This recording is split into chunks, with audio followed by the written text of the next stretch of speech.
Hello बच्चों, let's read the question first. The first organisms were chemoautotrophs, chemoheterotrophs, autotrophs और eukaryotes. सबसे first organism जो अर्थ पे present थे वो इन चारों में से कौन से थे? तो जो यहाँ पे की कॉन्सेप्ट हम यूज करेंगे वो हम प्रिमिटिव अर्थ की स्टडी करेंगे. प्रिमिटिव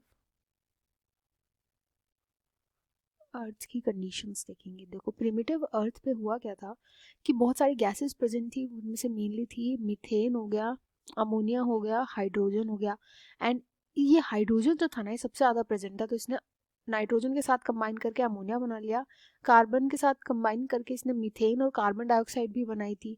एंड वाटर के साथ इसने कंबाइन करके बनाया, सॉरी ऑक्सीजन के साथ इसने कंबाइन करके वाटर बना दिया था. तो बहुत ज़्यादा वाटर प्रेजेंट था अर्थ पर. किसके फेस में ओशंस थे, सी बहुत था, बिल्कुल भरा पड़ा था अर्थ उससे. लैंड उस टाइम पर नहीं थी तब. और ये सभी की सभी जो गैसेस थी ये आपस में रिएक्ट करती थी एक दूसरे के साथ वाटर के अंदर, ओशंस के अंदर, under the effect of UV rays. UV rays क्योंकि उस टाइम पे अर्थ पे कोई एटमॉस्फेयर प्रेजेंट नहीं था. अब इसी को, इस पूरे रिएक्शन को जो एनर्जी मिलती थी, हर एक रिएक्शन को करने के लिए एनर्जी चाहिए होती है, ये मिलती थी हाइड्रोथर्मल वेंट्स के थ्रू.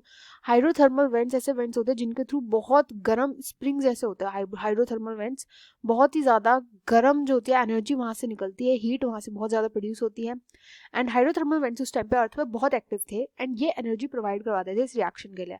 इस वजह से क्या हुआ, इनमें जब रिएक्शन हुआ तो अमीनो एसिड्स का प्रोडक्शन होना स्टार्ट हो गया था. अमीनो एसिड ये भी था और लाइटनिंग भी थी उस टाइम पर. लाइटनिंग जो अर्थ पर होती थी, तो इन सब की वजह से अमीनो एसिड का प्रोडक्शन हुआ जिसकी वजह से बने प्रोटीन्स एंड प्रोटीन से बने nucleic acid. Nucleic acid.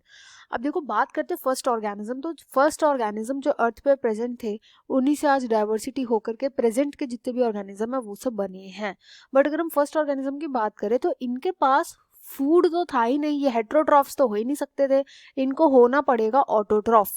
Autotroph ही हो सकते थे क्योंकि इनको अपना फूड खुद बनाना पड़ेगा, खुद असेंबल करना पड़ेगा. हेट्रोट्रॉफ की तो कोई गुंजाइश ही नहीं है. तो ऑप्शन बी और डी तो पहली कट होगी. यूकैरियोट्स में मोस्टली हेट्रोट्रॉफ्स ही प्रेजेंट होते हैं.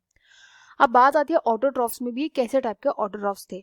अब देखो अर्ली अर्थ पे जो एटमॉस्फेयर था ना उसमें फ्री ऑक्सीजन अवेलेबल नहीं था. फ्री स्टेट में ऑक्सीजन प्रेजेंट ही नहीं था.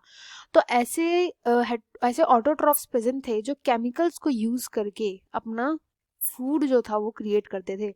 फूड या एनर्जी जो थी वो क्रिएट करते थे. एंड अपने इलेक्ट्रॉन ट्रांसपोर्ट चेन में ये ऑक्सीजन की जगह या तो हाइड्रोजन सल्फाइड को यूज करते थे या ये मीथेन को यूज करते थे या किसी और ऑर्गेनिक कंपाउंड को ये यूज करते थे.